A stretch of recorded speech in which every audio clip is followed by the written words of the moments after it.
Hi, this is Shubhan Chakravarti for Left Sports, and we are previewing the Indian team for the T20 World Cup here.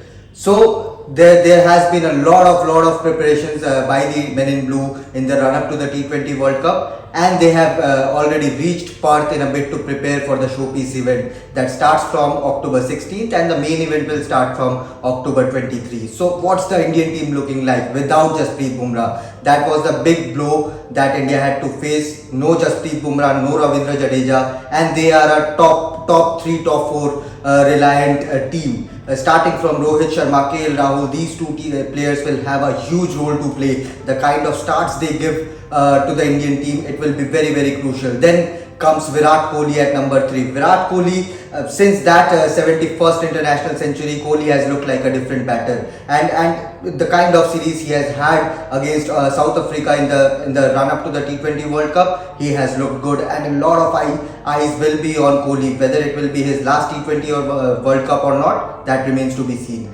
But the biggest match winner in this Indian batting unit has been Surya Kumar Yadav. Almost ICC number 1 T20I player. He is the highest run getter in this shortest format of the game in 2022, and Surya Kumar Yadav has looked like a different beast in tough tracks, in good batting surface. Surya has always delivered for the Indian team, and again the Men in Blue will bank on Surya Kumar Yadav to deliver good in Australia. Then comes Hardik Pandya. This man will have a pivotal role to play, be it with the bat and ball. Hardik Pandya will have a huge role to play. Since taking up Gujarat Titans captaincy, Hardik has looked like a different personality altogether on the field.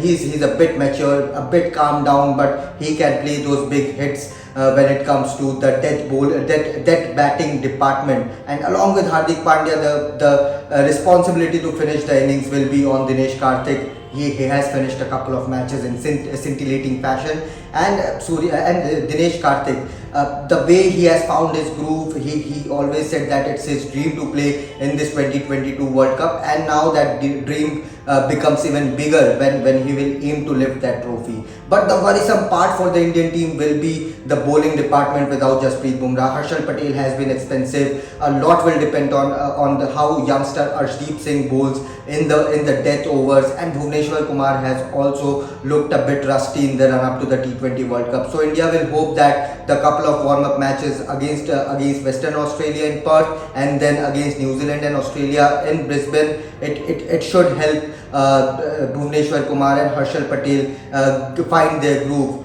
because a lot will depend. Everything the Indian team does with the ball will come from Bhuvneshwar Kumar and Harshal Patel, and their form will be very crucial.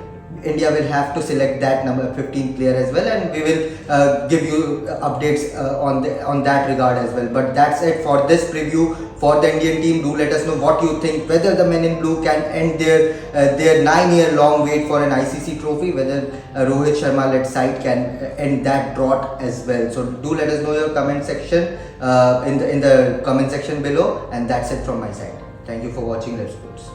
We have to speak about India. It's our team. The batting on paper looks awesome.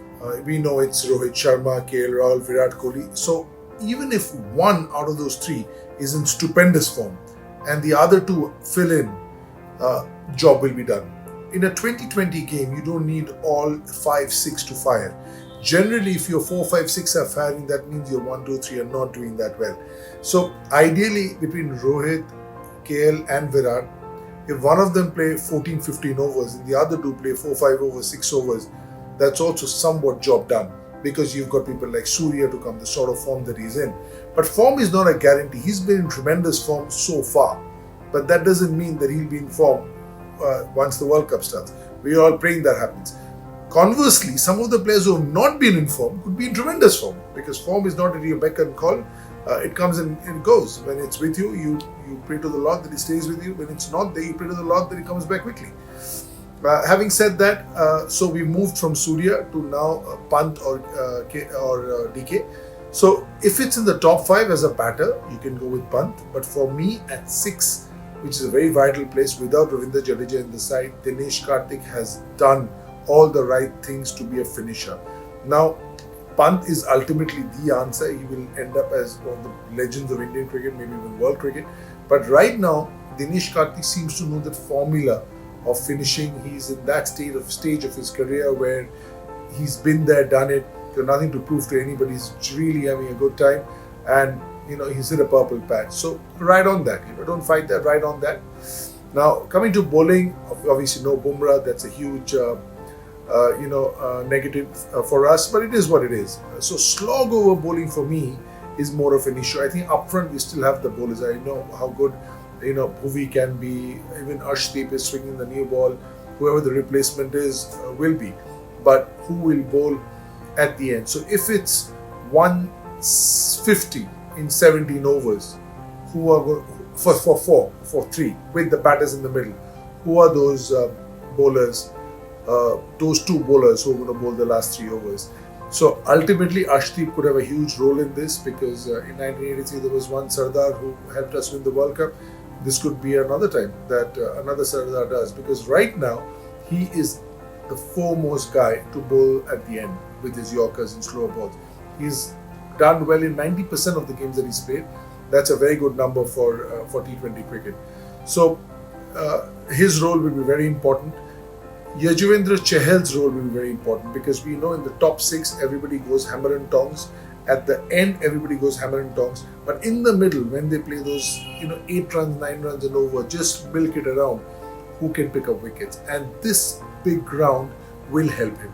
Will help him toss the ball up. That's his forte. We've seen him bowl a bit quicker in the last couple of matches that he's played, but that could be because the grounds were much smaller. So having those bigger boundaries will play into his hands. And somewhere we also might look at playing Chahal and Axar both, because Axar, for the same reasons, and so handy with the bat and so safe on the field. So put together, these 2 could have a great role if India goes all the way.